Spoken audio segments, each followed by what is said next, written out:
안녕하세요. 절대값TV의 명품 PD 한PD입니다. 자, 오늘도 주식시장이 폭등을 했어요. 3449. 참 역사적인 순간 같아요. 자, 이렇게 차트가 연일 신고가를 치고 있다. 자, 이렇게 제가 지난번에도 말씀드렸듯이 우리 자산시장이 폭등하고 있다. 그죠? 자, 우리가 이런 현상을 어떻게 봐야 되냐. 냉정하게 보시면 돼요. 냉정하게.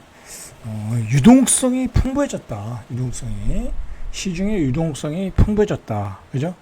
우리의 자금도 풍부해졌고, 우리 그 중산층, 그죠?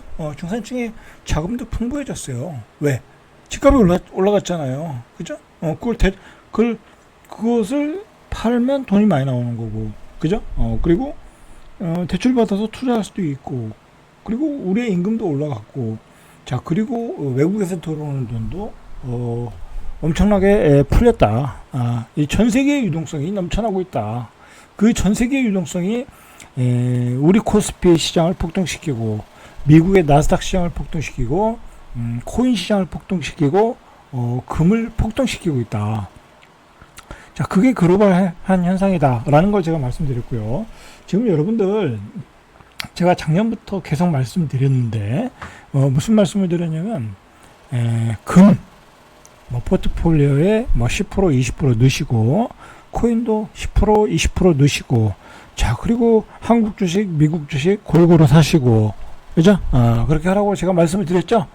분명히 말씀드렸어요. 작년에 분명히 말씀드렸다. 자 그것대로 실천을 잘 하신 분들은 엄청난 돈을 벌었겠죠. 그죠? 자, 그런데 오늘도 외국인이 1조 8천억을 샀어요. 이렇게 폭등한 시장에 1조 8천억을 샀다. 자, 보실까요? 자, 보시면은 외국인이 1조 9천억을 샀네요. 그죠? 기관이 1200억을 샀고요. 1247억. 자, 기관은 이제 소극적으로 나가는 거죠. 자, 개인이 1조 9천억을 팔았어요. 개인은 다 이익 실현하고 나가고 있는 거예요. 자, 이런 주식시장이 쉽게 죽지 않겠죠? 그죠? 이건 쉽게 죽을 장이 아니에요. 그죠? 쉽게 죽을 장이 아니다. 자, 여러분들, 글로벌한 현상이 풍부한 유동성이라고 하면, 전 세계적인 어떤 자산의 거품이 일어나는 거고요.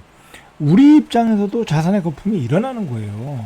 자, 그거에 대해서 우리가 고민을 해보면 무슨 얘기가 나오냐면 주식이 거품이 끼는 거는 어쩔 수 없어요. 그리고 주식이 거품이 꼈던 거는 주식을 고점에 안 사면 되는 거잖아요. 그죠? 주식이 고점에 가서 사는 사람은 물리는 거고 그렇지만 주가가 빠지겠죠. 그죠? 주식은 고점에 버블이 끼면 어느 순간에 다 빠져요. 그거는 걱정 없어요. 고점에 물리신 분들이 이제 피해를 보기 때문에 문제가 되는 거죠.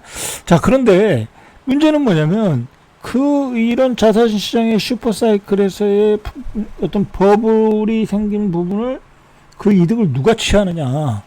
자본력이 든든한 사람이 이익을 취하는 거예요. 저도 예를 들어 주식 코인은 제가 그렇게 잘하는 건 아니니까, 코인 투자는 그렇게 일찍 하지 않았으니까, 주식에 관한은 저도 그렇게 실력이 떨어지지 않은 사람인데, 슈퍼게임처럼 돈을 버는 건 아니지만, 그러나 제가 요즘 이제 한계를 느끼는 게 뭐냐면, 아무리 장을 예측을 잘하고, 제가 얼마나 예측을 잘했어요. 그죠? 얼마나 예측을 잘했어요. 바닥부터 얼마나 예측을 잘했어요. 그러나 중요한 거는 제가 가지고 있는 자본의 한계가 있잖아요. 그죠? 제가 누누이 얘기하지만 저는 한 5천만 원 정도 투자한 것 같아요.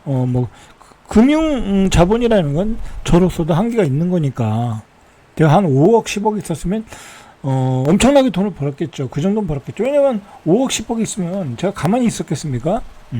다 골고루 중장기 이렇게 투자를 들어갔죠. 그죠? 롱 포지션으로 갔겠죠. 아니면 레버리지 샀죠. 그러나 5천만 원 가지고, 그죠? 5천만 원도 중간에 빼니까 한 4천만 원? 그 정도 투자한 거니까, 이건 시장의 지수 상승률대로 먹으면, 예를 들어 5천만 원 가지고 한 2천만 원, 3천만 원 먹으면 많이 먹는 거잖아요. 그러다 보니까 단기 투자로 돌리다 보니까 뭐 이 지수 상승도 뭐 안 나오는 것 같아요. 수익률이. 예, 그런 것 같아요. 그리고 설령 지수 상승률만큼 나와도 이거 뭐 나의 자산의 어떤 퀀텀 점프도 일어나는 것도 아니고, 그죠? 이 폭등하는 어떤 자산 시장에서 그렇게 뭐 만족스러운 결과가 아니라는 거죠. 저도 그런데 아무것도 시장에 참여하지 않은 분들은 얼마나 심각하겠냐라는 얘기예요. 제 이야기는. 자, 그래서 여러분들이 그나마 좀 대응할 수 있는 거는 뭐냐면, 금을 모아나가고, 그죠? 그리고 코인을 모아나가고, 뭐 주식을 모아나가고, 뭐 그런 수밖에 없다라는 거야, 결국은. 그러다가 거기다가 좋은 부동산, 그죠? 똘똘한 한 채로 여러분들은 가야 된다라는 얘기를 제가 말씀을 드렸어요. 자, 여러분들, 한국에서 문제가 뭐냐면 이런 자산시장의 버블이 일어나면, 버블이잖아요, 그죠? 이제 주식시장은 버블이에요. 주식시장이 막 폭등한다는 건 버블이 일어나고 있는 거예요, 사실. 그죠? 주식은 언제 어떻게 꼬꾸라질지 모르는 거니까. 그죠? 기업이라는 게 언제 어떻게 매출이 떨어질지 모르죠. 그죠? 우리가 삼성전자의 매출이 앞으로 좋아진다는 확신이 있나요? 없어요. 그냥 올라가는 거예요. 그냥 머니게임 하는 거야. 아니, 하이닉스가 아무리 돈을 많이 벌어도 지금 주식도 많이 올라갔잖아요. 그죠? 그러니까 버블을 키우면서 올라가는 거예요. 자, 그런데 이런 버블에서의 유동성에서의 어떤 거품들이 결국은 돈이 많은 사람들, 기득권들, 부자들의 주머니로 많이 들어갈 것이다. 왜? 주식을 많이 가진 사람한테 돌아가는 거니까, 결국은. 그죠? 그리고 그 돈은 결국, 대한민국의 고급지 부동산으로 또 들어갈 가능성이 있다. 라는 거죠. 그죠? 결국은, 대한민국의 고급지 부동산이 마지막 저수지가 되지 않느냐, 유동성의 저수지가 되지 않겠냐, 제가 그걸 말씀을 드리는 거예요. 그죠? 요즘 내리는 결론은 그거예요. 왜 그렇게밖에 결론을 내릴 수 없냐면, 어느 분이 이제 제 유튜브에 댓글을 이렇게 달았더라고요. 저 사람은 기승전결이 이 세종시 천도다라는 얘기를 하더라고요. 제가 세종시 사니까 세종시 얘기를 많이 하니까 그게 거북스러웠나 보죠. 근데 뭐 그게 중요한 게 아니에요. 그게 중요한 게 아니고, 뭐 저는 세종시 집 한 채 있는 사람이니까 세종시 부동산이 오르건 말건 그건 아무 의미가 없어요. 제가 중요하게 생각하는 건 뭐냐면, 대한민국의 문제는 지역균형 발전이 안 되는 게 문제다. 그래서 젊은이들이 서울 수도권으로 다 몰려간다 라는 게 문제라는 거예요. 여러분들, 서울 수도권의 조그만 땅에 대한민국의 인구의 55%가 다 몰려간다는 게, 이게 왜 부작용이 없겠어요? 엄청난 부작용을 우리가 만들고 있는 거예요. 그 부작용은 인구 소멸이고요, 아이를 안 낳고요, 결혼을 안 하는 거예요. 그죠? 그런데다가 그나마 버는 소득은 다 주택의 월세로 내든지 전세 이자로 내든지 아니면 대출 이자를 내든지, 그렇게 생활에 굉장히 힘든 생활을 하고 있다라는 거야. 서울 수도권에 그나마 사는 사람들도 무슨 희망을 갖고, 집값이 오르는 희망을 갖고 그렇게 살고 있다라는 거야. 그러니까 제가 이 지역균형 발전에 대해서 얘기를 안 할 수가 없어요. 이걸 못 고치면 앞으로 이런 현상들은 더욱 심각하게 더 진행될 수밖에 없어요. 여러분들, 예를 들어 시장에 지금 막 유동성은 많아져. 근데 그 유동성의 버블을 또 만들고 있어. 자산시장에서. 버블을 만들고 있어요. 그냥 그 유동성이 있으면, 가만히 있으면 상관없는데, 그 유동성이라는 괴물이 또 버블을 만들고 있어. 뭐, 코인을 돈 벌어. 그죠? 뭐, 주식으로 돈 벌어. 그죠? 다 그렇게 버블을 만들고 있어. 근데 결국 그 돈이 다 어디로 가겠냐? 라고 마지막에 생각할 때는 역시 집 밖에 없다. 왜? 대한민국은 분명히 약점을 가지고 있어요. 모든 젊은이가 서울 수도권에 산다. 그리고 서울 수도권에 사는 사람들은 핵심지로 들어갈 생각밖에 안 하고 있다. 그 핵심지가 어디예요? 강남과 마용성, 뭐 요즘 성동구, 뭐 그런 지역들, 그죠? 강동구, 뭐 그런 지역들. 자, 그런 지역으로 들어갈 생각밖에 안 하고 있다. 아무리 대책이 많이 나와도, 아무리 규제 대책이 나와도, 그런 지역은 지금도 계속 실수요자가 들어오고 있다라는 거야. 20억 이하의 주택들. 예를 들어서요, 지금, 마용성 같은 지역에, 구축들, 그죠? 뭐, 한 10억, 13억, 뭐, 그런, 18억, 그런 구축들도, 실수요자들이 들어오고 있다라는 거야. 대출이 6억밖에 안 나오는데도 불구하고 들어오고 있다라는 거죠. 그죠?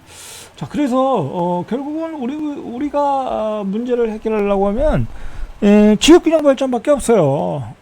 수도권을 분산시켜야 되는 거야. 서울 수도권을. 이게 전부 다 서울 수도권으로 몰려가면요, 이 빈부의 양극화는 더욱 일어날 수밖에 없어요.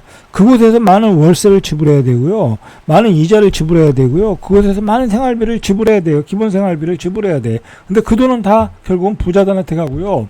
부자들은 그곳에서 좋은 집을 사고 핵심지에 집을 사서 계속해서 집값이 올라가는 걸 누리면서 더 부자가 되고, 가난한 사람들은, 일반 중산층들은 더 가난해지고 집을 못 사고 결혼도 못 하고, 그 자식들은 결혼도 못 하고, 그런 현상이 가속화될 수밖에 없어요. 그래서 지역균형 발전이 중요하다. 자, 그런데 일단은 그렇게 몰려가는 거를 막아야 되는 게 정치권들이 해야 될 일이잖아요. 그러나 이 보수 정권일 때는 뭐 그런 거 전혀 신경 안 썼고요. 그죠? 보수 정권은 그런 거 신경 전혀 안 써요. 자기들 권력을 누리기만 바빴잖아요. 윤석열 정부 때는. 그죠? 근데 민주당 정부에 들어와서는 어떻게 했어요? 하는 척만 해요. 하는 척만. 그죠? 하는 척만 한다. 하는 척만.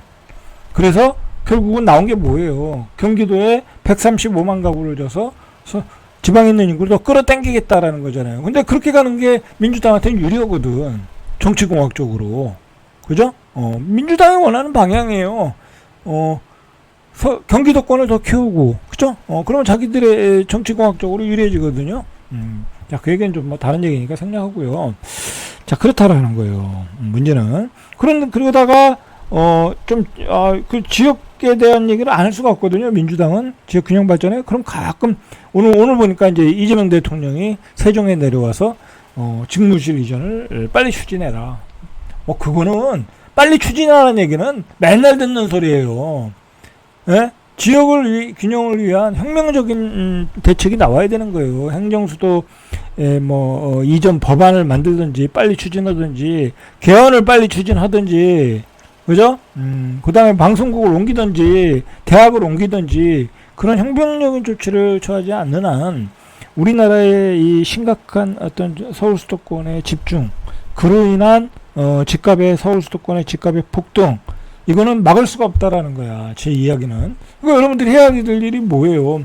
돈 많이 벌어주셔가지고 특히 서울에 핵심지 아파트를 빨리 사는 게 답인 거예요, 여러분들. 자, 저도 그렇게 준비하고 있잖아요. 그죠? 저도 준비하고 있잖아요. 모든 자산을 정리해서 언젠가는 서울에다 사야 된다라고 저도 이미 마음을 굳혔어요. 그죠? 그렇게 하셔야 된다.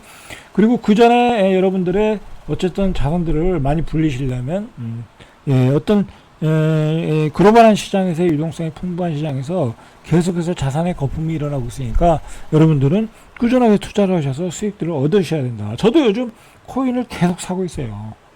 계속 사 모으고 있어요. 여러분도 금도 계속 사 모으고 있고요.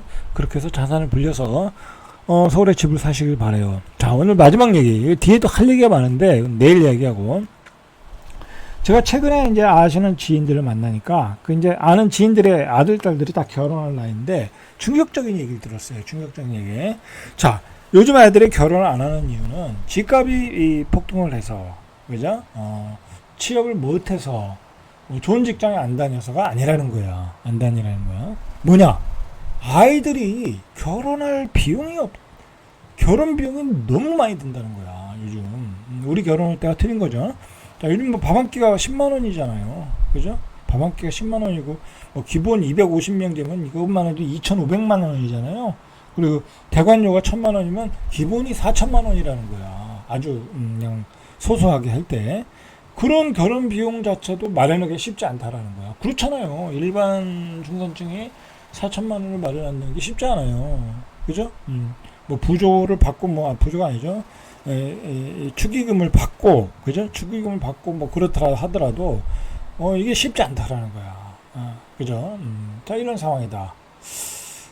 자, 어쨌든, 여러분들, 지금은 자산시장 폭등이 일어나고 있다. 폭등이 일어나는데, 아직도, 서울의 이 핵심지에서는 사람들이, 그러니까 돈이 있는 자녀들, 돈이 있는 이 부모님들은 자녀들을 도와서 서울의 아파트를 열심히 사주고 있더라. 그리고 그 시중에 떠도는 유동성들이 계속해서 들어오고 있더라라는 거예요. 결국은 저기 9월달에 6.27 대책 때 대출 제한을 하면서 무슨 얘기가 나왔어요? 결국은 돈 있는 현금 부자들만 좋을 것이다. 그 얘기를 했죠. 그 얘기 그대로 맞고 있는 거예요. 현금 부자들만 좋은 거예요. 여러분들 앞으로는 이 양극화가 더 벌어지는 거예요. 그죠? 양극화가 더 벌어지고 있는 거야. 왜? 대출받아 집을 못 사니까. 이제 옛날에는 우리가 자산이 없는 사람은 갭투자라도 해서 돈을 벌었잖아요. 자산을 만들었잖아. 근데 요즘 갭투자도 안 되잖아요. 그죠? 안 되잖아요. 취득세도 세고. 그러니까 사실은 그렇게 돈 벌 기회가 별로 없어요. 이제 부동산으로 다주택자로 돈 벌 기회는 없고 방법은 하나예요. 그죠? 핵심지 아파트 사라. 아니면 여러분들 코인을 사든지 금을 사든지 주식을 사 모으든지 그 길밖에 없다. 자, 절대값TV의 명품 PD 한 PD였습니다.